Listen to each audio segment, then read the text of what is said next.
Hi everyone and welcome back to the channel. So I thought it was about time to start panelling out some of the walls that I've got in my workshop, as I wanted to add some tools to them. So the first thing I did was I took all the leftover bubble wrap insulation, so this is aluminium bubble wrap, and I decided to double up on the layers. So I added some contact adhesive to it and just doubled up all the panels that I was going to then cover over with a wooden panel.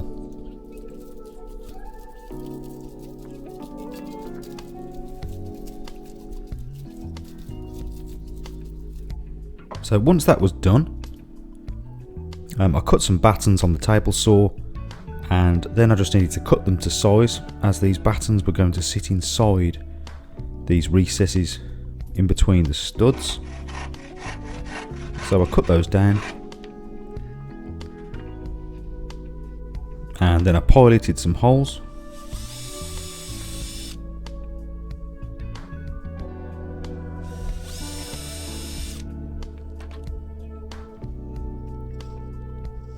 And then I began to add them into position. So this would give me a small gap, still a small cavity of about 2 centimeters.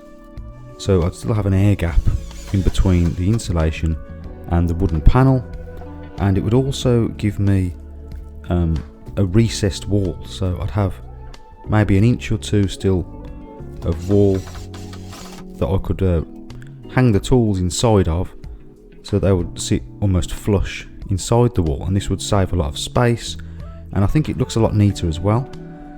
Also, if you don't have a stud finder, you don't need one, because all the studs are still exposed. So then what I did was I used the circular saw to cut down these bits of scrap plywood.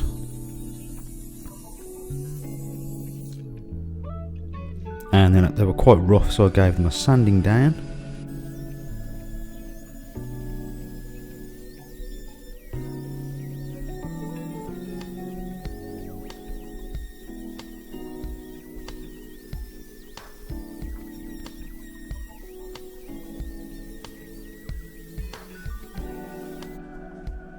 And then I fitted it into position.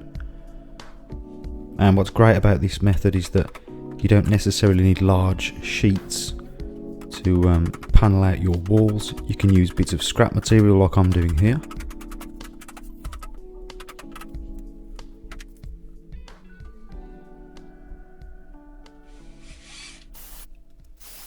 So I then drilled through the panel into those battens behind it.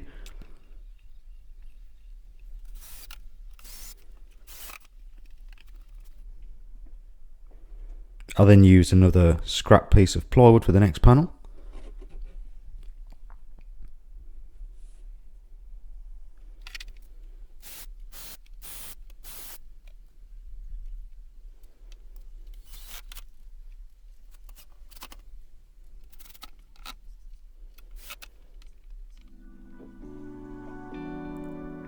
I then just filled in the holes and imperfections,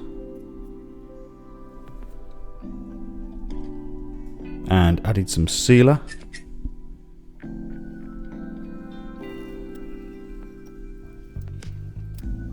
And this doubling up of the insulation would really help with soundproofing and also that air gap as well. So then I just gave it all a coat of white paint.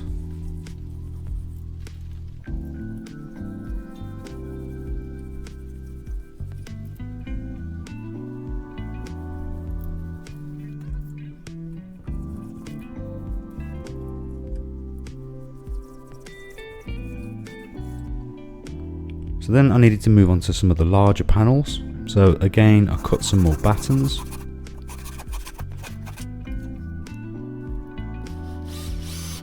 And I started to fix them to these larger panels. And again, it was around just under 2 centimeters thickness to allow a nice little air gap.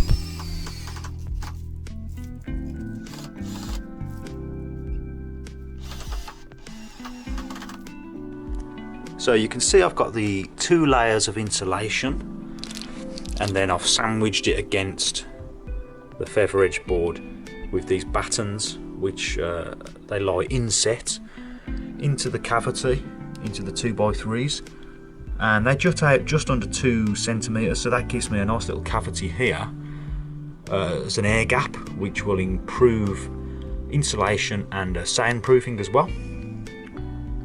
So in front of here, where this battening is, I'm going to put some hardboard.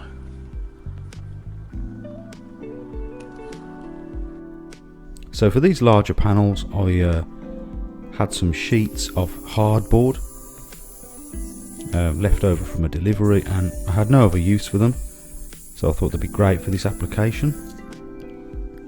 High density and quite flexible, quite easy to work with, easy to cut, great for soundproofing as well.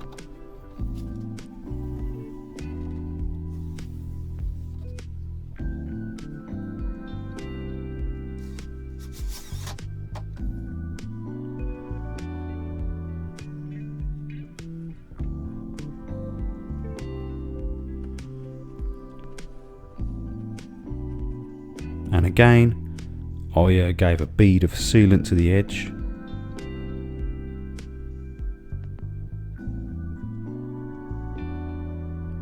And you can see I used quite large head screws just to secure everything in place. And again, I gave these a lick of paint as well.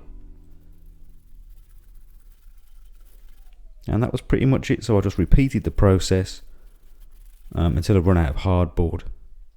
And on the next video, I'll be putting up some tools on these walls. So if you found this video useful, please leave me a like and also comment, and please consider subscribing as well for more videos. And as always, thank you for watching, and I'll see you next time.